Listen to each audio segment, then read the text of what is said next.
সম্মানিত গাইস, আসসালামু আলাইকুম। আলহামদুলিল্লাহ, হজরত নবী করিম সাল্লাল্লাহু আলাইহি সাল্লামের হাদিস থেকে বর্ণিত, নাচ গান ও রং তামাশায় মেতে না থাকা। শিশুকালে মোহাম্মদ সাল্লাল্লাহু আলাইহি সাল্লাম অন্যান্য বালকদের সাথে বকরি চড়াতেন।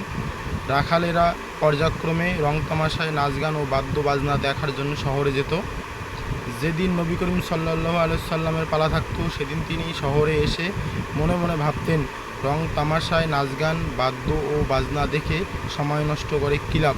তিনি আরামে নিদ্রায় গেলেন, রং তামাশা, নাচ, বাদ্য ও রং তামাশা যোগদান করলেন না। এখান থেকে আমরা যে শিক্ষাটা পেলাম, হযরত মুহাম্মদ সাল্লাল্লাহু আলাইহি সাল্লাম নাচ গান, রং তামাশা, বাজনা, বাদ্যকে একেবারে নিষেধ করেছেন, এর পক্ষে তিনি ছিলেন না।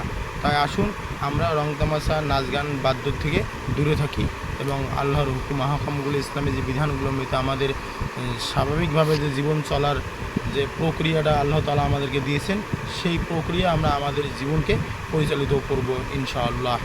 আসসালামু আলাইকুম ওয়া রাহমাতুল্লাহ। আর আমার এই ভিডিওটি ভালো লাগলে আমার এই চ্যানেলটি অবশ্যই সাবস্ক্রাইব করবেন।